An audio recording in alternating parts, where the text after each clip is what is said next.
Dahil sabay-sabay kami na sabi daw ang sincere taga mga elitista. Narinig niyo ba yun? Sabi ko, it's very true. Kami yung nagdadaan sa financial stewardship dahil kami yung mga namilitan. Attorney, alam ko yung namilitan. Ano sa English yan? Foreclose yung property.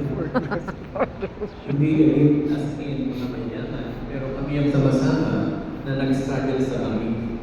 We don't know how to handle money. Nasubo kami ito. Mga kasamihang Pilipino, pag maliit na kumon, Matutong mabalok to. do that, please. Sabi nga, live within your means. No. Live below your means. You are in this world ngayon na nandyan yung internet, nandyan ang Facebook, at nandyan ang Lazada at Shopee. Even ako mismo, habang nalagay ako ng pera sa wallet ko, pag nagbukas ako ng Lazada, hindi ko naman pinaplano bumili na nakabili ako. Up to now. Pero alam ko kung hanggang saan ako. Pero nagkakaroon ko hanggang sa utang. Many years ago, we don't know all these things. Kaya sabi ko sa kids ninyo, mag-ingat kayo sa mga musicians, yung mga principles dyan, isang puso ninyo. Nung nalo ko kami sa utang, narinig namin, if you cannot handle your credit card, if you can handle it, alam niyo ko sabi, to prevent you from using your credit card as often, na hindi naman legal, balutin mo ng plastic. Really? Parang kung nasa sa mall ka, gusto mo, it will take time bago mo makuha yung credit card mo at matagal bago baklasin. Baka mag-iisip-isip ka. Now, pag meron mong gusto bilhin, eto na yung impulse. Sabihin mo sa sarili mo, babalikan mo after 2 weeks. After 2 weeks, pag bumalik ka, talagang pinag-pray mo, talagang gusto mo, bilhin mo. Pero hindi pag nakakita ka, bilhin mo na. These are things na, don't be a guarantor.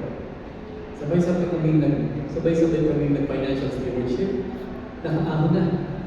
Natulis na yung titulo. Ganun kami. Talagang journey ito ng bilang pamilya at tutulungan. Pagpapaalalahanan mo ng ginagawin ninyo. Kaya lang, may mga pagkakataon na maging accountable kayo sa isa't isa.